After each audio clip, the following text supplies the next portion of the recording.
भारत मां के वीर सपूत थे मेजर शैतान सिंह। 1962 की लड़ाई में दिखाया था अपना पराक्रम। लद्दाख को चीनियों के हाथ में जाने से बचाया था। शैतान सिंह की बटालियन ने दिखाई थी अद्भुत वीरता। 120 सैनिकों ने मार गिराए थे चीन के 1300 सैनिक। मेजर शैतान सिंह ने पैर से चलाई थी गोलियां।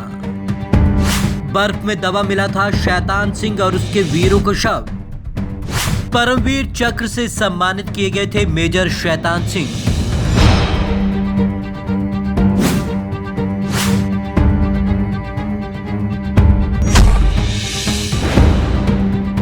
चीन की धोखे की फहरिस्त वैसे तो बहुत लंबी है, लेकिन जब जब चीन की दगाबाजी का जिक्र होगा तो 1962 की जंग की बात जरूर होगी।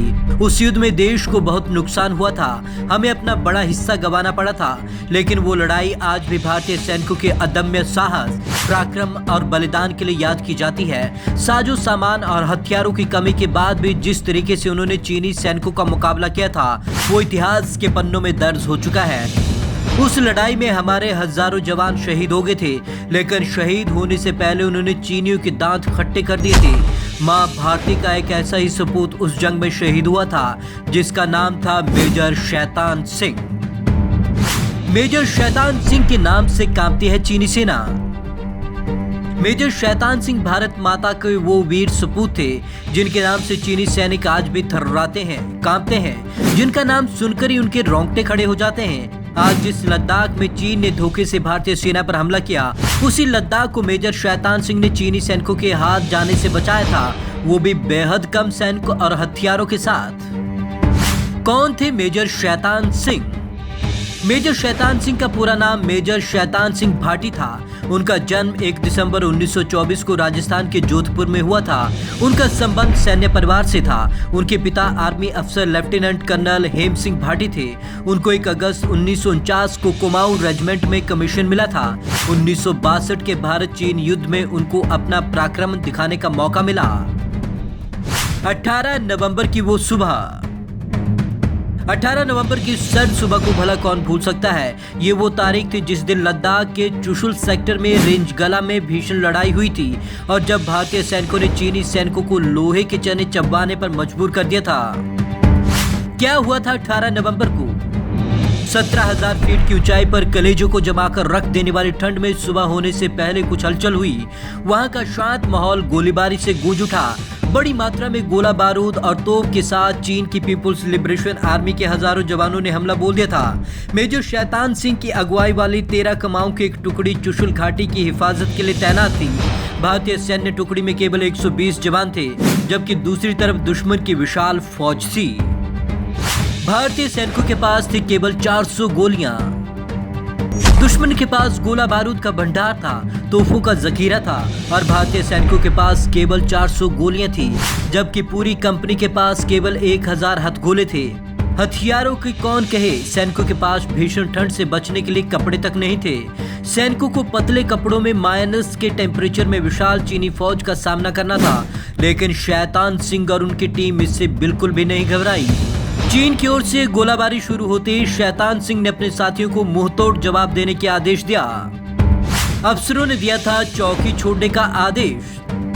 मेजर शैतान सिंह ने तुरंत अधिकारियों से वायरलेस पर बात की और उनसे मदद मांगी, लेकिन अधिकारियों ने कहा कि इस वक्त मदद पहुंचाना नामुमकिन है। यही नहीं, अधिकारियों ने शैतान सिंह से कहा कि वह अपने जवानों की जान बचाए और चौकी छोड़कर पीछे हट जाए। चौकी छोड़ने से किया था इनकार। अधिकारियों के आदेश के बाद भी मेजर शैतान सिंह ने चौकी छोड़ने से इनकार कर दिया। उन्होंने अपनी टुकड़ी के साथ छोटी सी मीटिंग की और उन्हें हालात की जानकारी दी। उन्होंने कहा कि जो कोई पीछे हटना चाहता है हट सकता है, लेकिन वे आखिरी सांस तक लड़ते रहेंगे। एक भी गोली बर्बाद न होने पाए। मेजर शैतान सिंह की बात सुनकर पूरी बटालियन जोश में आ गई और भारत माता की जय के नारे लगाते हुए दुश्मनों का मुकाबला करने का फैसला किया। इसके बाद दुश्मनों से लड़ने के लिए एक रणनीति तैयार की गई। शैतान सिंह ने कहा कि हमारे पास संसाधन कम है और दुश्मनों की संख्या ज्यादा है, ऐसे में कोशिश करें कि एक भी गोली बर्बाद न जाए, हर गोली निशाने पर लगे। इसी के साथ दुश्मनों के मारे जाने पर उनसे बंदूक छीन ली जाए। जब शैतान सिंह के वीरों से हुआ चीनी सेना का सामना, चीनी सेना ये मान चुकी थी कि भारतीय सेना ने चौकी छोड़ दी है, लेकिन वह ये नहीं जानती थी कि उसका सामना जाबाज शैतान सिंह और उनके वीरों से है। सुबह के करीब 5 बजे भारतीय सैनिकों ने चीनी सेना पर गोली बरसाना शुरू कर दी। कुछ ही देर में हर तरफ दुश्मन की लाशें पड़ी थी।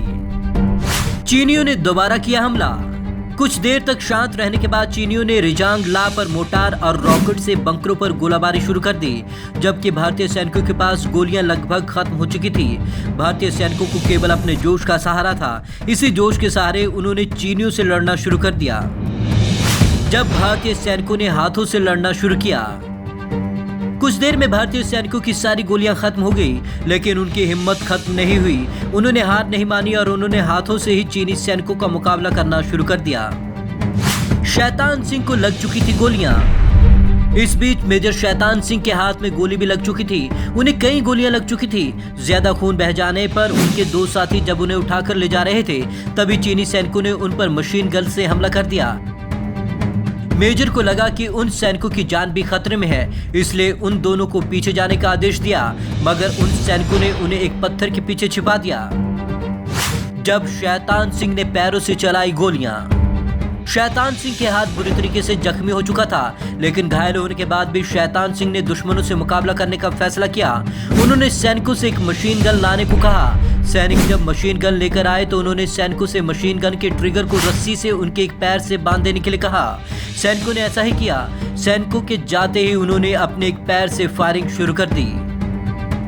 भारतीय सैनिकों ने 1300 चीनी सैनिकों को किया ढेर। रिजांग ला की इस भीषण लड़ाई में 18 नवंबर को भारतीय सैनिकों ने केवल 400 गोलियों और 1000 हथगोलों के दम पर 1300 सैनिकों को ढेर कर दिया। भारतीय सैनिकों ने लगभग 100 से ज्यादा चीनी सैनिकों को मार गिराया। 13वीं कमाऊ ने इस पराक्रमी पलटन में केवल 14 जवान जिंदा बचे थे। इनमें से 9 गंभीर रूप से घायल थे, बाकी सब शहीद हो गए। मेजर शैतान सिंह भी उन्हीं में से एक थे।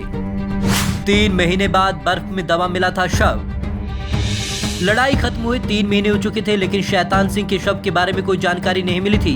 बाद में रिजांग ला की बर्फ पिघली और रेड क्रॉस सोसाइटी और सेना के जवानों ने उन्हें खोजना शुरू किया। तब एक गडरिये ने उन्हें बर्फ के नीचे किसी के दबे होने की जानकारी दी। मशीन गन लिए बैठे थे शैतान सिंह। गडरिये की खबर के बाद जब सेना वहां पहुंची तो उन्होंने जो देखा उसको देखकर सबके होश उड़ गए। एक एक सैनिक उस दिन भी अपनी अपनी बंदूकें थामे ऐसे बैठे थे जैसे मानो अभी भी लड़ाई चल रही हो। मेजर शैतान सिंह भी उनमें से थे। उनके पैरों में रस्सी बंधी मशीन गन थी। ऐसा लग रहा था जैसे वे और सारे सैनिक अभी भी युद्ध के लिए तैयार हैं। रिजांग ला में चीन को हुआ सबसे ज्यादा नुकसान। 1962 की इस लड़ाई में भारत भले ही चीन से हार गया हो, लेकिन चीन को सबसे ज्यादा नुकसान रिजांग ला में हुआ। इस बात को उसने अपनी रिपोर्ट में कबूला भी। यही वो एक पोस्ट थी जहां भारतीय सैनिकों ने चीनी सैनिकों को घुसने नहीं दिया। उस दिन मेजर शैतान सिंह और उनके साथियों ने लद्दाख को चीन के हाथों में जाने से बचा लिया। परमवीर चक्र से नवाजे गए शैतान सिंह। मेजर शैतान सिंह के पार्थिव शरीर को जोधपुर स्थित उनके पैतृक गांव ले जाया गया, जहां पूरे सैनिक सम्मान के साथ उन्हें अंतिम विदाई दी गई। उनकी इस बहादुरी के लिए सरकार ने उन्हें मरणोपरांत देश के लिए सर्वोच्च वीरता सम्मान परमवीर चक्र से सम्मानित किया। उनका पराक्रम आज भी भारतीय सेना के इतिहास का गौरवशाली हिस्सा है। भारत के इस महान सपूत को कोटि कोटि नमन।